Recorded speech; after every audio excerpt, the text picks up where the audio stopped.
El tema es, cuando estamos considerando comportamientos de los líderes de Israel, de los supuestos amigos de Israel, que tienen como consecuencia que se debilita radicalmente la seguridad del Estado judío, entonces siempre debemos de poner sobre la mesa la hipótesis de las malas intenciones y no suponer que se trata nada más de errores de gente bien intencionada. ¿Por qué? Porque cada siglo hay exterminios de los judíos y la gente que los extermina es malintencionada.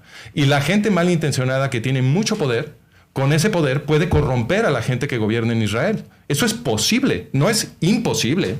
Hay cierta contradicción con lo que dijiste antes. ¿Por qué? Porque al igual que la ética judía es algo muy importante en la formación doctrinal de los judíos, sí, también preservar la vida. Un judío solamente puede arriesgar o entregar su vida en 3 circunstancias. Si te obligan a asesinar a otra persona, si te obligan a tener relaciones sexuales con tus hijos, si te obligan a creer en otros dioses. Entonces también es algo importante. Pensar que un gobernante de Israel va a entregar por malicia la vida de israelíes malintencionadamente, es algo que no va muy acorde con lo que conozco de vivir 35 años en Israel.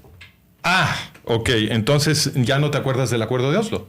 Porque el acuerdo de Oslo metió a Israel, metió a Israel a la gente que quiere exterminar a los judíos. Volvemos a lo mismo. A territorio militarmente estratégico. Tú dices que Oslo, Yossi Beilin y Shimon Peres lo hicieron por malicia. No, lo que yo estoy diciendo... Yo te digo que lo que hicieron fue un profundo desconocimiento del Medio Oriente, una inocencia garrafal, y yo no creo que ni Yossi Beilin ni Shimon Peres querían que el pueblo judío... Ya sé que eso es lo que tú piensas. Lo único que yo estoy diciendo es que la hipótesis de malas intenciones tiene que poder ponerse sobre la mesa. Y ponla. Y no es en contra de los valores judíos ponerlo sobre la mesa. Ponla. Por el contrario, si el pueblo judío es asesinado cada generación, obviamente la gente que los asesina es malintencionada y es muy poderosa, siempre es el imperio de turno. Siempre es el imperio de turno. Entonces, es gente muy poderosa y malintencionada que con sus malas intenciones y su enorme poder puede corromper a la gente que gobierna las instituciones del pueblo judío. Lo pueden hacer. Tú mismo me acabas... Fíjate, déjame preguntarte. Nosotros venimos con ese tipo de cuento, que es verdad. Venimos con ese tipo desde la época helenista. Sí. La discusión que nosotros vemos es que todo el tiempo los judíos tenemos que combatir con el helenismo de turno. Muy bien. Perfecto. ¿Vale? Pues a eso me refiero. Y bueno, está bien. De ahí a que...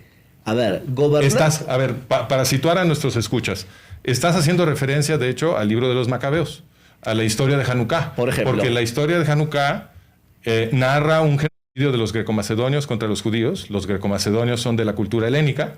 Y lo que narra el autor del libro de los Macabeos es que dentro de la clase gobernante judía había helenistas, que era, de hecho, la gente, el sumo sacerdote del templo, inclusive, eran helenistas, o sea, estaban aliados con la cultura y la política de los enemigos del pueblo judío y ayudaron a los enemigos del pueblo judío a exterminarlos en esa coyuntura histórica. Está bien, pero había también que el gobernante Seleucida, Antíoco Epifanes IV, entonces este hombre también quería por la fuerza, porque veía que el judaísmo era una amenaza doctrinal a la propuesta que hacía el helenismo, entonces también tomó un montón de medidas en contra de los judíos que provocó la revuelta. Entonces... No.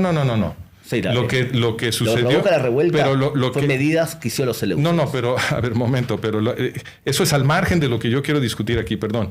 Lo que a mí me parece relevante para nuestra discusión es que el libro de los Macabeos acusa que fueron los gobernantes del pueblo judío los que invitaron a los greco-macedonios a hacer estas matanzas y los asistieron en estas matanzas, y eso es denunciado amargamente por el autor del libro de los Macabeos, lo cual demuestra que afirmar que los gobernantes del pueblo judío pueden ser corrompidos por los enemigos del pueblo judío no es una simple especulación, es algo que está en la historia documentada del pueblo judío. Claro que sí. Y hubo casos también en Shoah. Entonces, la hipótesis de que puede haber malas intenciones en los gobernantes de Israel es una que hay que poner sobre la mesa. Tú me acabas de decir hace rato que hay un deep state en Israel, que tú identificas con la izquierda. Yo creo que es más grande.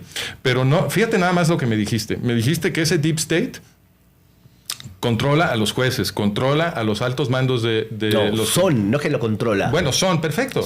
Está bien, digámoslo así. Son los altos mandos del ejército. Es casi prácticamente toda la prensa mainstream en Israel. Las universidades, las grandes, el Histadrut, los sindicatos, etc. Entonces, lo que me estás diciendo... porque el comportamiento de todas esas gentes hasta arriba, de todas esas instituciones, es anti-israelí. Entonces, la hipótesis de que las instituciones israelíes han sido tomadas clandestinamente por el enemigo debe de considerarse simplemente por el comportamiento de esta gente, número uno. Y número dos, sabemos que el país que tiene estos presidentes, Ronald Reagan, Carter, etcétera, que tú y yo estamos de acuerdo que fueron anti-israelíes, ese país tiene un servicio de inteligencia, la CIA, que cuando fue creada en la Ley de Seguridad Nacional de 1947, se le dio un presupuesto gigantesco y además la autorización legal de corromper instituciones en países extranjeros.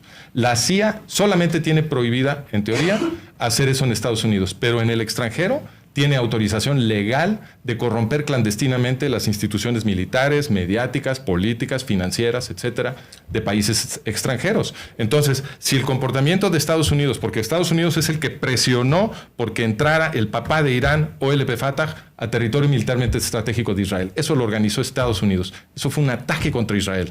Entonces, si Estados Unidos ataca a Israel con el acuerdo de Oslo, ¿por qué no habríamos de suponer que también está corrompiendo las instituciones israelíes para volver más fácil la destrucción del Estado judío?